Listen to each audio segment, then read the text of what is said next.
In this video, we are going to learn about the defect concept, that root causes of the defect, effects of the defect, and life cycle of the defect. So let's start with the what is defect. A defect is an error or bug found in the application.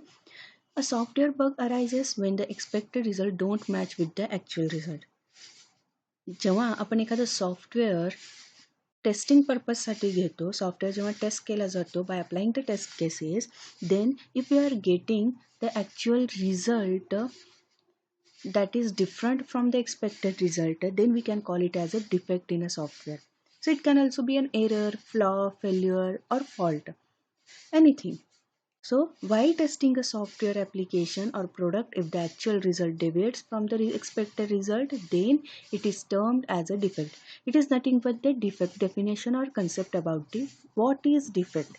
Okay, so next is what are the root causes of the defect, or what are the reasons behind the defect. So there are number of reasons because of which defects can occur in a system or occur in a software. Okay, first, that is the most important part is the requirement analysis phase. If requirements are not defined clearly by the customer or business or a system analyst, then the system will be defected. Okay, knowledge transfer is not effective. Queries are not resolved completely. Developing team has made some assumptions. Depending on these assumptions, if developer is taking that software for the development, for the implementation, then surely that software will contain some defects or some fault. Okay, म्हणजे जो काही requirement analysis phase आहे, that is most important phase for software implementation. कारण ह्या रिक्वायरमेंटवरतीच पूर्ण जो काय software आहे तो इम्प्लिमेंट केला जातो. म्हणजे त्याचं डिझाईन ठरलं जातं, त्याचं मॉड्यूल्स वगैरे ठरले जातात, त्यानुसार त्याची प्रोसेससुद्धा ठरली जाते. So requirement analysis phase is most important phase. ह्याच्यामध्ये जो काही कस्टमरकडून येणारे रिक्वायरमेंट आहेत ते रिक्वायरमेंट क्लिअरली डिफाईन करणं गरजेचं आहे. ओके, प्लस डेव्हलपरकडून किंवा बिझनेसकडून ते रिक्वायरमेंट करेक्टली नोट डाऊन करून घेणं गरजेचं आहे. त्याचं डॉक्युमेंटेशन करेक्ट करणं गरजेचं आहे, जेणेकरून पुढचे जे काही फेजेस होत आहेत ते सगळे फेजेस करेक्ट एक्झिक्यूट केले जातील. त्याच्यानंतर जर रिझन असू शकते, दॅट इज डिझाईन फेज.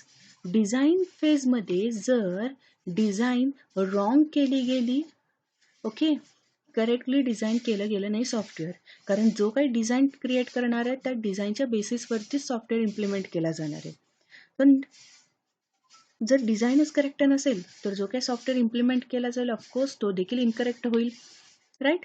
आता डिझायनिंगमध्ये काय काय प्रॉब्लेम होऊ शकतात, दॅट मीन्स जेव्हा डिझाईन करतोय ॲट दॅट टाईम डिझायनिंगमध्ये समजा इंटरफेसेस क्लिअरली डिफाईन केले नसतील मॉड्यूल्समधले, एका मॉड्यूल थ्रू दुसऱ्या मॉड्यूलला कुठले पॅरामीटर पास होत असेल तर समजा ते क्लिअरली डिफाईन केले नसतील, डिफेक्ट ऑकर होऊ शकतात. So these are the number of reasons in the designing phases. Next, people. If people are not trained to collect the data, create the design, coding, implementation, testing, deploying the product, then सॉफ्टवेअरमध्ये defect येऊ शकतात. Okay, म्हणजेच कसं, people समजा ट्रेंडच नाही आहे, design पर्पजसाठी तो people trend नाही आहे आणि त्यांनी डिझाईन करायला लागले, ऑफकोर्स तो काहीतरी मिस करेल, त्याच्यामध्ये काहीतरी चुकीचं डिझाईन करून ठेवेल, जेणेकरून पुढच्या फेजेसमध्ये प्रॉब्लेम क्रिएट होतील आणि डिफेक्ट फाइंड आउट होत जातील.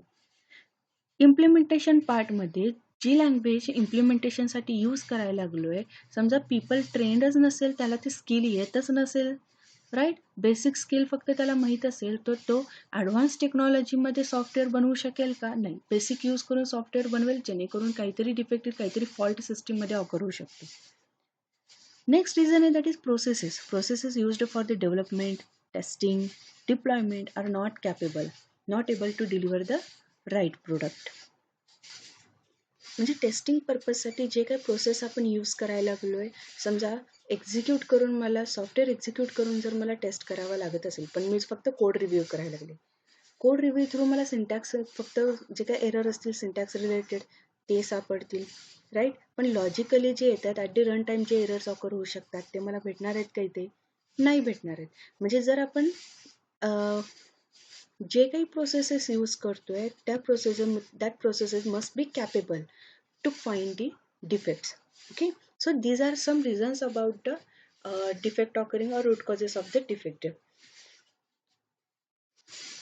So next is, what are the effects of a defect? When we get a defect in a software, what will be the effect on the software, or what will be the effect on the business? So final effect of the defect is customer dissatisfaction. जर defects already त्या सॉफ्टवेअरमध्ये आहेत आणि तो software किंवा तो product आपण तसाच डिप्लॉय करायला लागलोय, at that time customer dissatisfaction होईल. This is the final effect of the defects. The product is not fit for use and the dissatisfaction may be due to the following reasons. Dissatisfaction कशामुळे होऊ शकतो? युजरने काहीतरी functionality specify केलेली आहे, कस्टमरने काहीतरी functionality specify केलेली आहे, but that functionality is not available in the software. It leads to product rejection. त्या सॉफ्टवेअरचा समजा परफॉर्मन्स ॲक्सेप्टेबल नसेल, it leads to system rejection.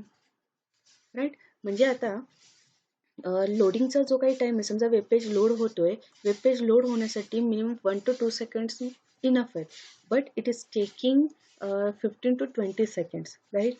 That's performance is not acceptable. Means it leads to system rejection. This is also if customer dissatisfaction reason असू शकते. हे सुद्धा हे एक स्मॉल एक्झाम्पल दिलं परफॉर्मन्स, असे खूप सारे एक्झाम्पल्स आपण परफॉर्मन्सचे देऊ शकतो. So security may be a problem असतं, system is open to attacks, there may be loss of data और हॅकिंग ऑफ डेटा.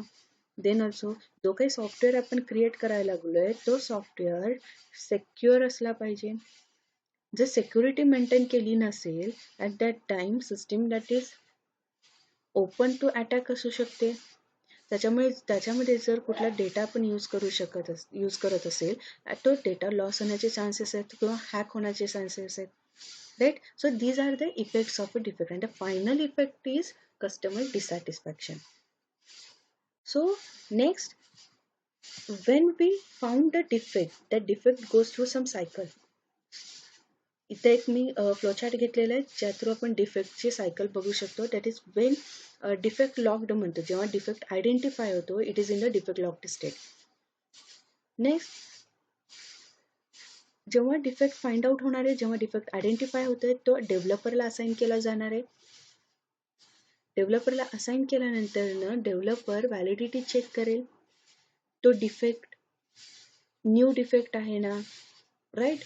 जर असेल तर तो डिफेक्ट रिझॉल्युशनची स्टेप रन करेल, अदरवाईज डिफेक्टला रिजेक्ट करेल. त्याच्यानंतर जेव्हा डिफेक्ट रिझॉल्व केला जाईल, ॲट दॅट टाइम अगेन तो टेस्टरला दिला जाणार आहे फॉर टेस्टिंग पर्पज. तेव्हा टेस्टर त्याला चेक करेल की जे काही फिक्सेस केलेले आहेत डिफेक्ट रिझॉल्व करण्यासाठी ते फिक्स झालेत का नाही झालेत. सो जर फिक्स झाला असेल तो डिफेक्ट, म्हणजे जेव्हा सॉफ्टवेअर पुन्हा टेस्ट केला जाईल, जर तो डिफेक्ट फाइंड आउट नाही झाला, आयडेंटिफाय नाही झाला, तर तो डिफेक्ट क्लोज केला जाईल, अदरवाईज तो डिफेक्ट पुन्हा रिअसाइन केला जाईल डेव्हलपरला for the testing purpose. Okay, so इथे ह्या फ्लोचार्टमध्ये स्टेटस पण सांगितलेले आहेत. This status are nothing but the defect status. ज्या फेजमध्ये डिफेक्ट जातोय त्यानुसार त्या डिफेक्टचा स्टेटस चेंज केला जातो. ओके, सो हे स्टेटस आपण नेक्स्ट व्हिडिओमध्ये बघणार आहे. इन डिटेल मी तुम्हाला सांगणार आहे प्रत्येक स्टेटसबद्दल. ही general simple life cycle of the defect आहे की लाईफ सायकल कुठल्या कुठल्या फेजमधून जाते किंवा डिफेक्ट ज्या फेजेस थ्रू चाललंय म्हणजे कसा तो फिक्स केला जातो, त्याचे स्टेप्स काय असतील, सिम्पली ते स्टेप्स हा एक्सप्लेन करतो. Okay, if your concepts are getting clear by this video, please subscribe my channel. Thank you.